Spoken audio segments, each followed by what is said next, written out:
Saudara-saudari, selamat berjumpa. Saat ini saya ingin mengajak Anda merenungkan adorasi sebagai saat kita menyembah Yesus yang bertambah besar dan menjadi kuat, penuh hikmat dan kasih karunia Allah ada padanya. Kata-kata ini saya ambil dari Lukas bab 2.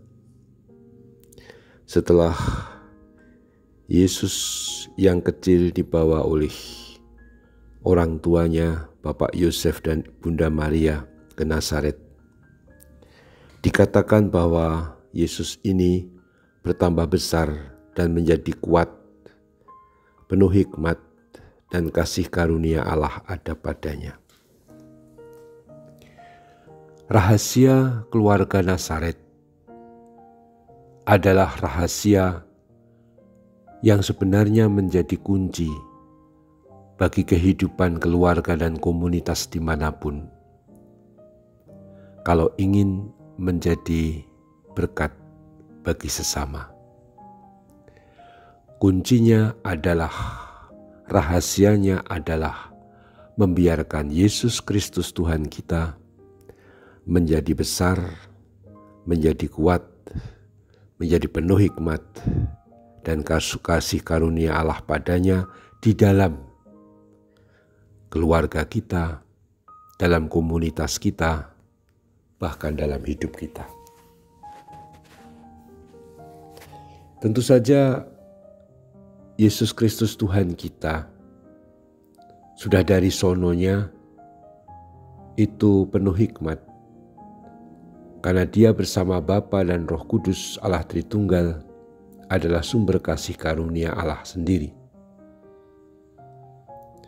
Tetapi menjadi besar dalam hidup keluarga Nazaret, menjadi besar dalam komunitas kita, menjadi besar dalam hidup kita masing-masing, itulah yang menentukan kapan kita menjadi Kristiani sejati.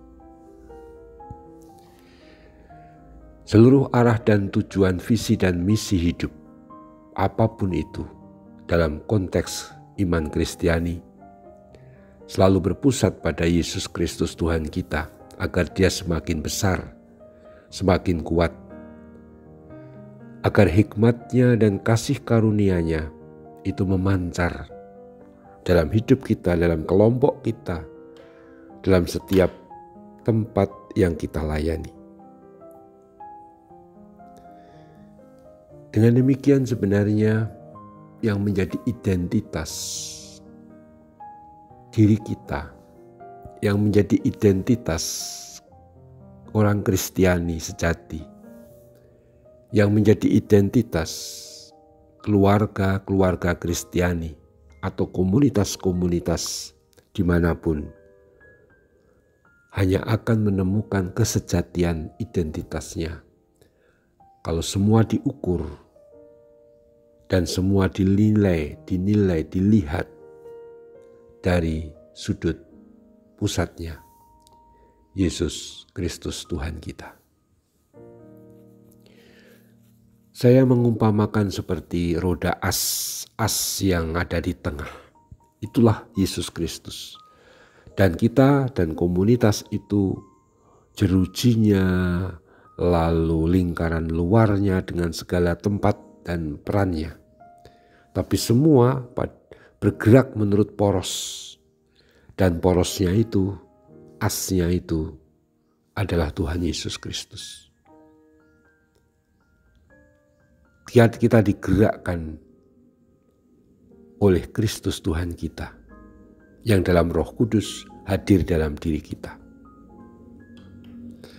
Maka adorasi itu adalah saat kesempatan kita dalam keheningan mempersilahkan, membiarkan Yesus itu tumbuh, berkembang, bertambah besar dalam hidup kita, dalam diri kita, dalam keheningan. Sebagaimana Nazaret itu kota yang kecil, kota yang bahkan dalam perjanjian lama itu tidak disebut, kota yang tidak dipandang, istilahnya juga untuk bahasa sekarang itu secara ekonomis juga tidak memberikan devisa apa-apa. Sebuah tempat yang kecil, sederhana, biasa. Tidak terkenal. Beda dengan Yerusalem misalnya. Tapi justru di situ dalam kesederhanaan, dalam keheningan, atau jauh dari semua publikasi atau publisitas,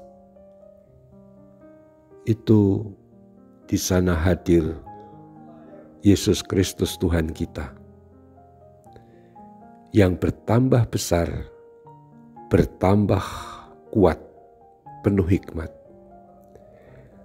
Dalam keluarga yang sederhana, keluarga Nazaret, yang jauh dari publikasi, dalam keheningan dan keseharian yang biasa, hadir Sang Firman yang telah menjadi manusia dan yang telah lahir dan menjadi bagian dari hidup manusia dalam keheningan. Persis inilah poin yang paling penting bagi kita untuk berkontemplasi bahwa hidup di Nazaret, Yesus hidup di Nazaret dalam keheningan, dalam kontemplasi, itu adalah miniaturnya ada pada adorasi kita. Setiap adorasi sebenarnya kita menghadirkan hidup Tuhan Yesus di Nazaret dalam keheningan, keseharian, kesederhanaan, jauh dari publisitas, jauh dari keinginan kita menjadi terkenal dan dibutuhkan di mana-mana. Beda kalau kita sedang telepon, WA, atau sedang main di YouTube, atau main TikTok malah ya.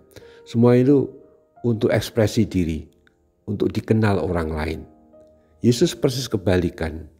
Di Nazaret dia hening, diam, tapi tumbuh, bertambah besar, dan menjadi kuat. Inilah rahasianya. Adorasi menjadi saat kita membiarkan Tuhan bertambah besar, menjadi kuat, penuh hikmat. Dan kasih karunia Allah yang memancar pada Yesus, kita mohonkan hadir dalam diri kita, sehingga pada saatnya kita hidup dalam pelayanan itu kita pancarkan bagi sesama kita. Kita lanjutkan adorasi kita, terpujilah Tuhan kita Yesus Kristus untuk selama-lamanya. Amin.